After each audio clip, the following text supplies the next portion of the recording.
Kembali lagi di Cerita Cinta Channel. Jangan lupa like, comment, and subscribe ya. Terima kasih. Anna tersenyum puas menatap lembaran proposal yang mulus tanpa coretan. Gadis itu baru saja selesai konsultasi mengenai skripsinya. Ia tengah menunggu dengan senang hati melihat Pak Bambang menandatangani berita acara bimbingan. Terima kasih Pak untuk bimbingan hari ini. Pamit Anna lalu keluar dari ruangan. Udah gak sabar jadi sarjana, gumam Anna seraya berjalan melewati koridor kampus yang nampak lengah. Anna, ngapain senyum-senyum gak jelas? Tanya Bu Hanum yang kebetulan bersilang jalan. Bu Hanum, mari Bu, saya duluan. Ditanya bukannya ngejawab malah nyengir gak jelas. Bu Hanum geleng-geleng kepala. Tentu saja hari ini Anna senang. Dia bisa next bab tanpa ada kendala yang berarti. Anna menyampirkan tas punggung di salah satu pundaknya, berjalan semangat dengan terus menebar senyum pada setiap orang yang ditemui. Langkahnya tiba-tiba terhenti begitu melihat sahabat karibnya keluar dari ruangan dosen dengan muka ditekuk, berbanding terbalik dengan dirinya yang tersenyum sumringah. Loh, Nay, lo ngapain dari ruangan dosen? Anna menangkap basah Naya yang baru keluar dari ruang suaminya. Ya bimbingan, menurut lo? Sewot Naya sebal. Ya kali aja lo mau gitu. Secara kan itu ruangan khusus suami lo. Goda Anna sambil cengengesan. Gak jelas, sahut Naya merengut. Jelas lah, ini gue lagi ngomong, nyata di depan lo. By the way, kenapa mukanya ditekuk? Biasa, dapat siraman rohani dari laki gue, puas loh. Tinggal digoyang nanti malam aja. Pasti lo langsung lolos skripsinya. Naya mendelik, sahabatnya itu memang suka asal kalau mangap. Beneran revisi lagi? Gua kira lo yang bakalan pertama di wisuda. Ternyata belum mau sidang juga. Gua kesel sama Mas Deren, emang sengaja tuh bikin gue jengkel. Padahal tuh ya, gue gak sengaja kemarin ketemu Riko. Asem, cemburu parah. Derita lo, ngapain ketemu mantan di area kampus? Cari mati sih lo. Bunuh aja gue, nah, pekik Naya barbar. Masa hanya tegur sapa aja gak boleh? Berlebihan tahu gak? Anna nampak berpikir, tingkah posesif Deren ternyata hampir sama dengan Zidan. Sampai masalah dandan tadi pagi aja dibilang berlebihan. Cowok kalau udah nikah, kok jadi ribet ya? Aku juga ngerasa suamiku suka berlebihan. Taulah, lo abis ini mau kemana? Gramet cari buku buat referensi. Mau dong, sekalian kuy lah. Kafe udah lama gak jalan.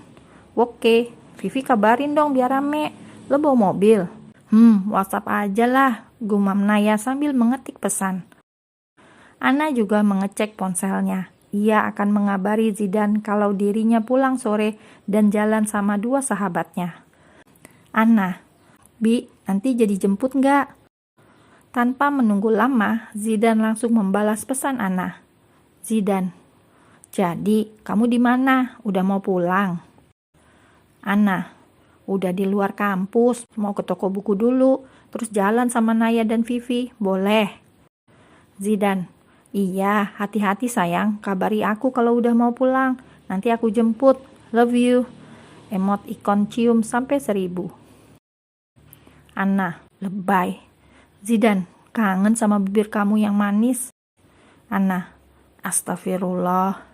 Zidan, apalagi pas pakai handuk doang. Anna, aku gak mau pulang.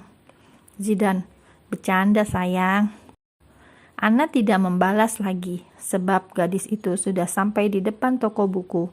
Anna dan kedua temannya tengah asik memilih buku apa saja yang ingin dibeli. Tiba-tiba dirinya merasa ada orang yang mengintai. Udah, cuma satu doang, gak sekalian sama novel? Tanya Naya yang melihat sahabatnya hanya menenteng satu buah buku yang lumayan tebal. Ini aja, udah yuk bayar. Mereka menunggu di kasir dengan antrian cukup panjang. Setelah mendapat giliran, Anna langsung membayar. Setelahnya, mobil Naya membawa mereka lanjut ke kafe, di mana tempat mereka sering menghabiskan waktu bersama. Gila, udah berapa lama gak nongkrong gini? Lama lah pastinya, sibuk gue, jawab Naya sok sibuk. Ya maklum lah ibu negara dia mah, seloroh Vivi. Amin, anak perawan ngedoain harusnya manjur. Gue ke toilet sebentar ya, pamit Ana pada dua sahabatnya.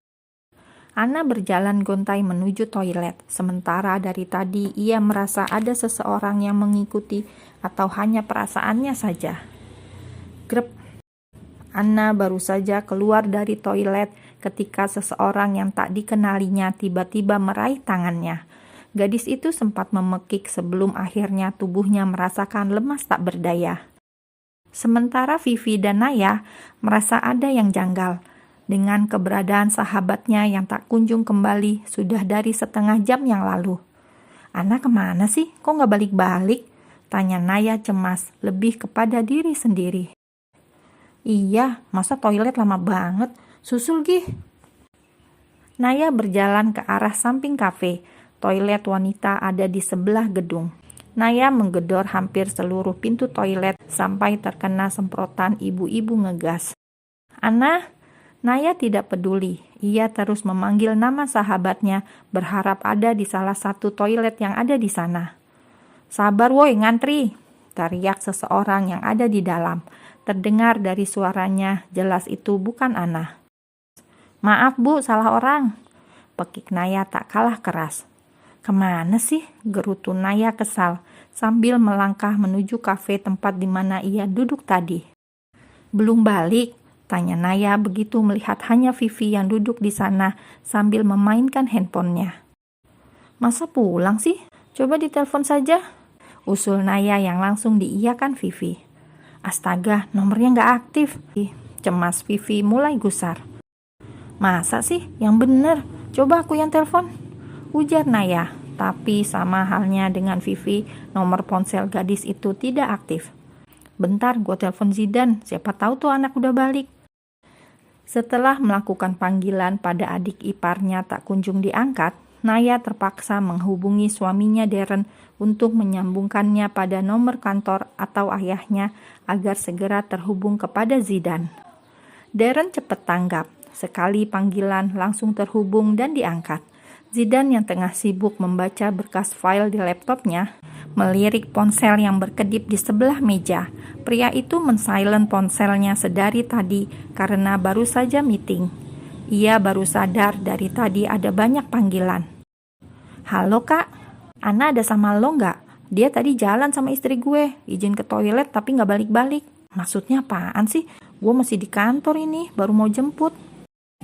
Ana hilang, teleponnya nggak bisa dihubungi. Istri gue sama temennya udah mencoba nyari, nggak ada. Jangan bercanda. Terdengar nada yang sudah tak ramah dan cemas di seberang sana. Sit, umpat Zidan menahan kesal. Ia baru berkabar sejam yang lalu dan sekarang harus terima telepon yang membuat ia setengah gila. Zidan keluar dari kantor dengan tergesa. Tegar, cepat Gar, tolong anterin. Supirin gue cepet, nggak pakai lama. Teriak Zidan tak sabaran. Tegar langsung cepat tanggap. Ia menuju basement untuk mengambil mobil bosnya. Sementara Zidan terus berusaha menghubungi ponsel istrinya. Dahi Zidan berkerut ketika menghidupkan alat pelacak pada ponselnya, menunjukkan keberadaan Ana di sebuah apartemen yang tidak jauh dari kantornya. Ana merasa baru bangun tidur dan melihat dirinya di tempat yang berbeda. Kepalanya sedikit pening. Pandangannya memindai tempat sekitar. Namun, sebelum rasa penasaran itu sempat menguasai dirinya, sudut matanya menangkap bayangan laki-laki yang tengah duduk di sofa. Kamu? Ana langsung melompat dari ranjang begitu melihat dirinya berasa di tempat asing dengan seorang pria yang bukan suaminya. Halo calon istri, kamu sudah sadar? Aku nunggunya lama. Kak Wisnu, tolong biarkan aku pulang, Kak. Suami saya sudah menunggu. Wah, susah payah aku membawamu ke sini. Kok malah minta pulang cepat? Wisnu menyeringai. Pria itu mendekat membuat Ana bergidik ngeri. Sayang, jangan takut. Aku calon suamimu loh. Enggak, aku udah punya suami, jawab Ana tegas. Ya, tapi apa kamu tidak tergiur dengan tawaranku? Laki-laki itu semakin mendekat membuat Ana mundur teratur. Apa maksudmu? Jangan mendekat. Teriak Anna mulai ketakutan. Cantik-cantik galak banget sih. Kalau tahu gini, seharusnya aku meminta menikah lebih awal, gak harus menunggu umurmu genap 21 tahun. Pria itu terus maju, dan sialnya Anna sudah tidak ada celah untuk mundur, sebab punggungnya sudah terbentur tembok. Jangan sentuh aku, tepis Anna garang, ketika Wisnu mengelus pipinya dengan jari tangannya. Aku tidak suka penolakan. Bagaimana kalau kita buat kesepakatan? Anna bergeming, membuang muka ke arah samping ketika Wisnu berusaha menciumnya.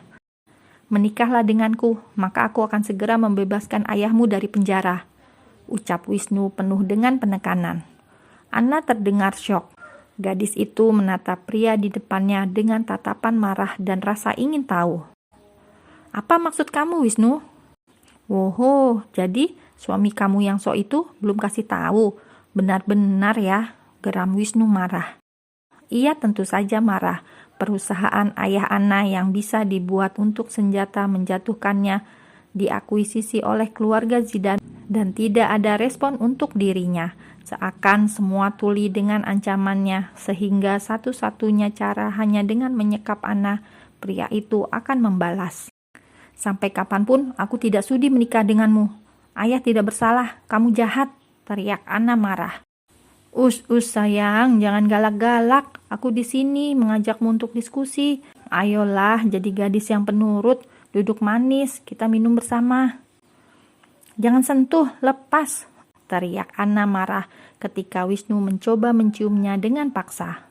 Please Wisnu, aku mau pulang, ucap Anna memohon. Sudut matanya sudah basah dengan air mata yang terus berjatuhan.